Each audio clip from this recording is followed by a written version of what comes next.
السلام علیکم۔ پرانی کہانیاں اور دلچسپ قصے دیکھنے کے لیے میرے چینل کو کر دیں سبسکرائب اور ساتھ دیے گئے بیل آئیکن کو لازمی پریس کریں تاکہ آپ کو میری آنے والی ہر نیو ویڈیو وقت پر مل سکے۔ جزاک اللہ۔ آج میں آپ کو سنانے جا رہی ہوں حیرت میں ڈالتی ہوئی ایک پرتحریر، حیرت انگیز، دل دہلاتی ہوئی حقیقی کہانی۔ تو آئیے بنا ٹائم ویسٹ کیے اپنی سٹوری کو سٹارٹ کرتے ہیں۔ آج تیسرا دن تھا اور وہ میری آنکھوں کے سامنے مسلسل ادھر ادھر ٹہل رہا تھا۔ خدا جانے وہ کون تھا، مگر وہ جو کوئی بھی تھا کسی شدید قسم کی الجھن اور پریشانی میں مبتلا تھا۔ میرا دل تو بہت چاہا کہ میں اس سے پوچھوں کہ آخر وہ کیوں اس قدر بے چین اور اداس ہے، مگر میں کچھ بھی اس سے پوچھنے کی ہمت نہ کر پایا کیونکہ میں اس جگہ پر نیا تھا۔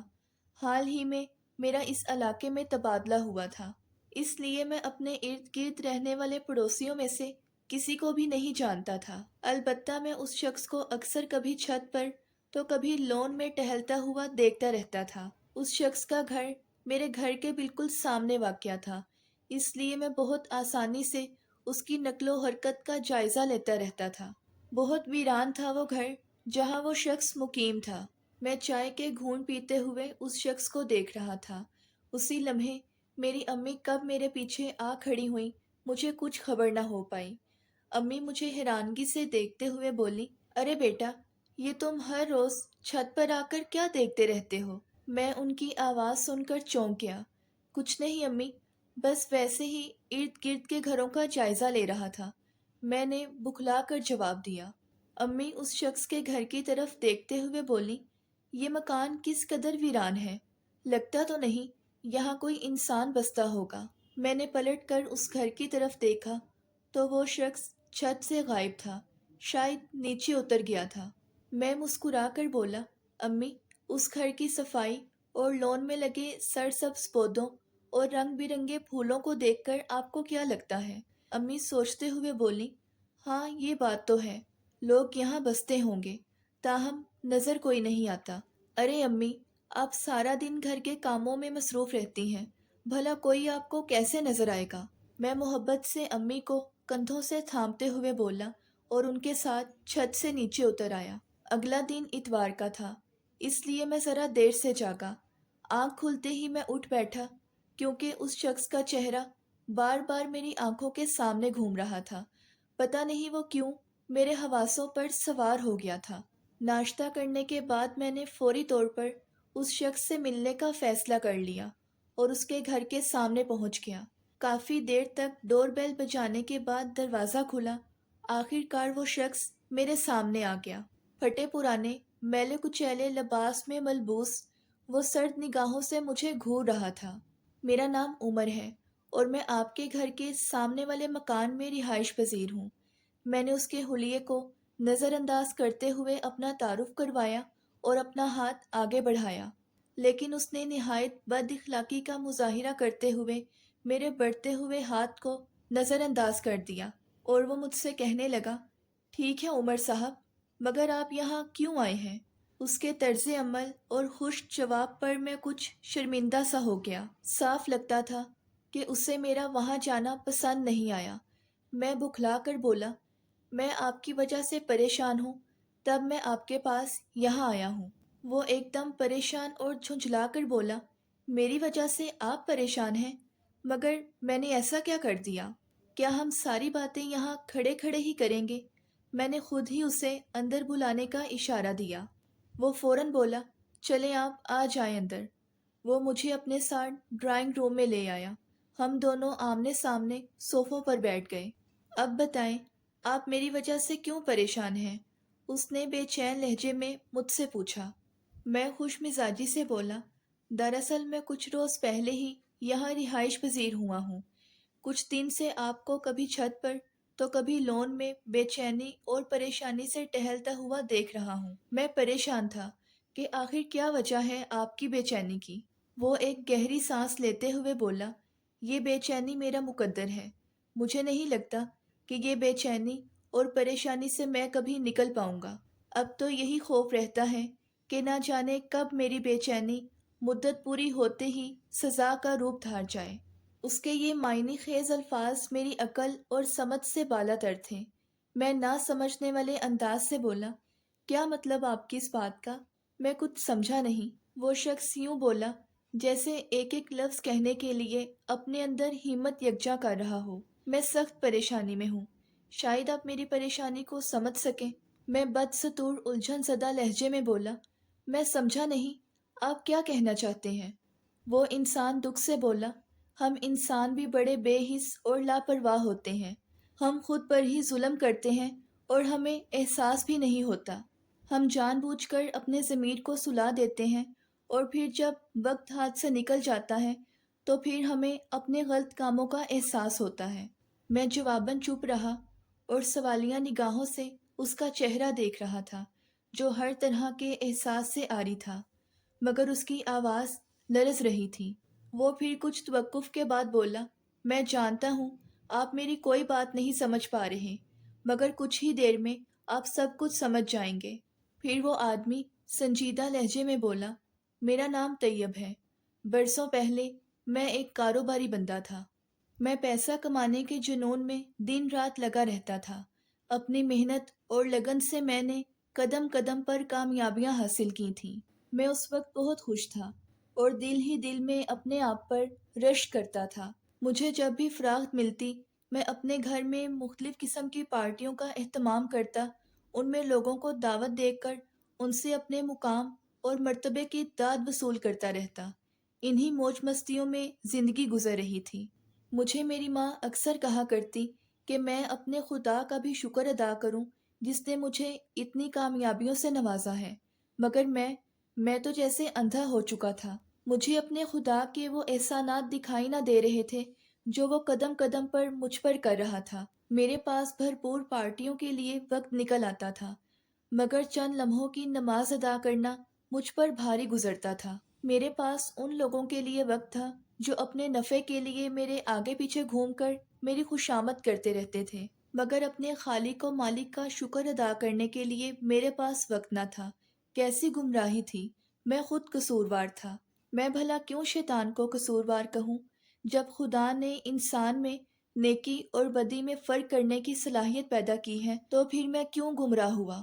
کیوں ان راہوں پر چلا جو مجھے بدترین حالات سے دوچار کرنے والے تھے؟ میری ماں تو مجھے سیدھی راہ دکھاتے دکھاتے مر گئی، مگر مجھے پھر بھی خدا یاد نہ آیا، بلکہ میں نے اپنی اس تنہائی کو دور کرنے کا حل نکالا اور شادی کرنے کا فیصلہ کر لیا، مگر وہ شخص اپنی بات مکمل کرنے سے پہلے ہی رک گیا۔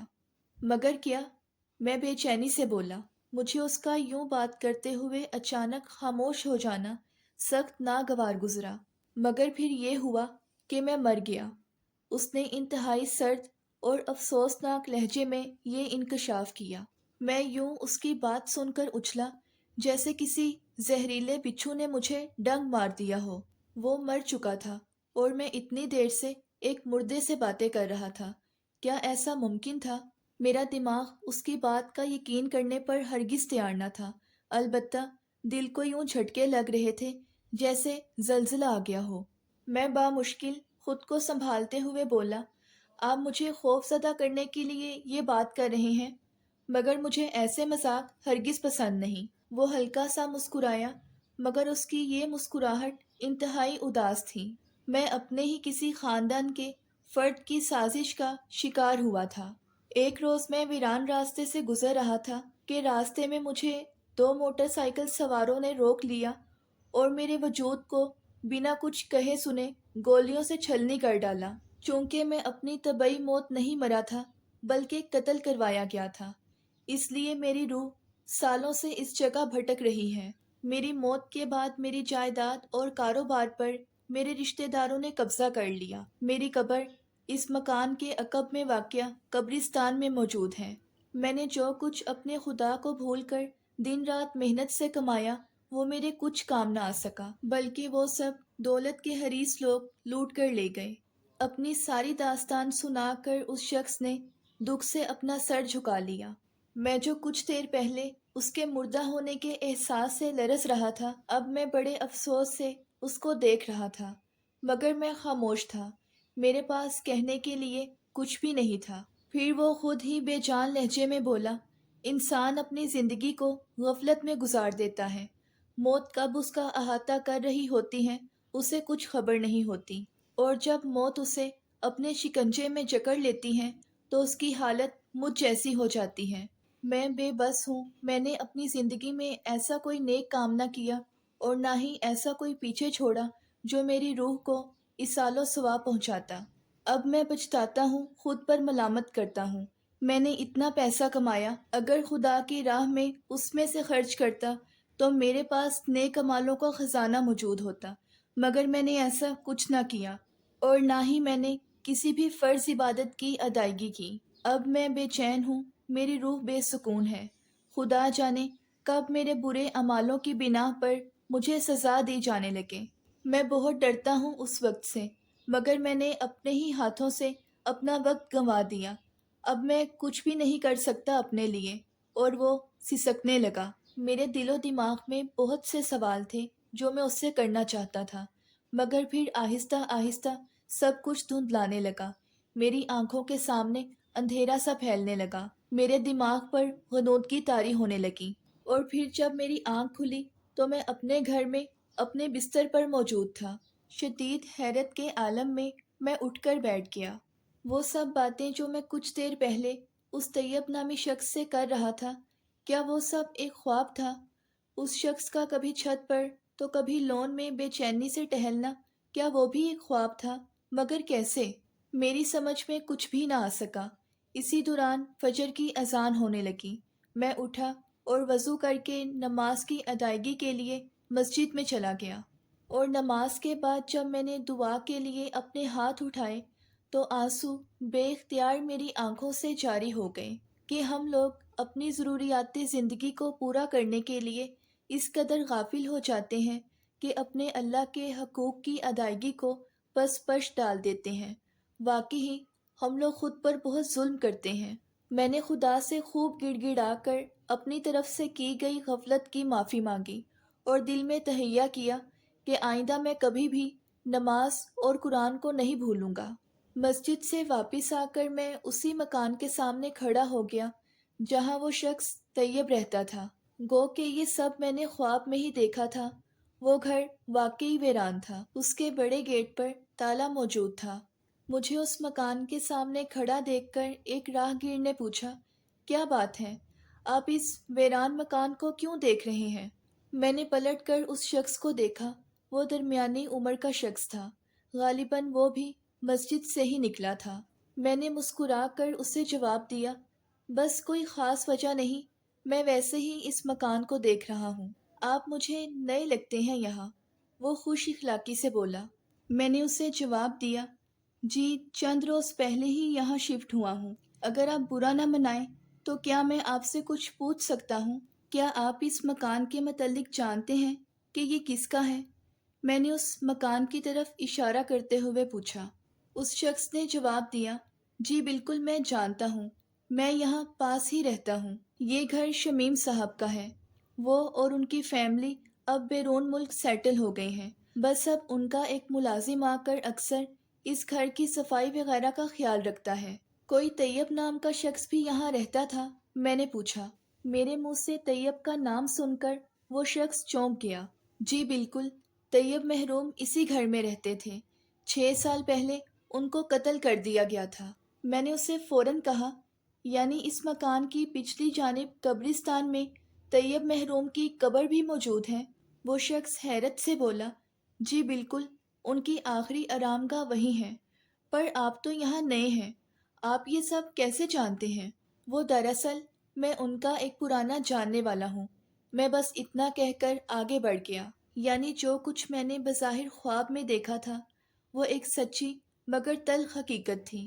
میں نے اسی روز مدرسے سے چند نوجوانوں کو بلوا کر طیب کی قبر کے ارد گرد قرآن خوانی کروائی، اور اپنے گھر میں بھی طیب کے نام سے قرآن خوانی کا اہتمام کیا۔ میں نے چند روز تک یہ عمل مسلسل جاری رکھا، اور میں خود بھی طیب کی مغفرت کے لیے دعائیں مانگتا رہا۔ ایک رات میں نے طیب کو خواب میں دیکھا۔ وہ سفید اور اجلے لباس میں تھا، اور وہ انتہائی ممنون نگاہوں سے میری طرف دیکھ رہا تھا، اور پھر اس کی روح میری آنکھوں کے سامنے سے غائب ہو گئی۔ اس کے بعد طیب کبھی میرے خواب میں نہ آیا، مگر میں آج بھی اس کے لیے اکثر قرآن خوانی کرواتا ہوں اور اس کی روح کو ایصال و ثواب پہنچاتا ہوں۔ اس نے جو بھی برے اعمال کیے اس کا معاملہ خدا کے ساتھ ہے، مگر میں اس کی بخشش کے لیے دعا گو رہتا ہوں، کیونکہ طیب نے مجھ سے مل کر نہ صرف اپنا بھلا کیا بلکہ حقیقتاً وہ مجھے سیدھی راہ دکھا گیا تھا، جو صرف اور صرف خدا کی رضا اور خوشنودی کی طرف لے جاتی تھی۔ اگر وہ مجھ سے نہ ملتا تو شاید میرا انجام بھی طیب جیسا ہی ہونا تھا۔ اگر آپ کو میری آج کی یہ سٹوری پسند آئی ہے تو ویڈیو کو لائک اور چینل کو سبسکرائب کرنا مت بھولیے گا۔ ملتے ہیں نیکسٹ ویڈیو میں، تب تک کے لیے اللہ حافظ۔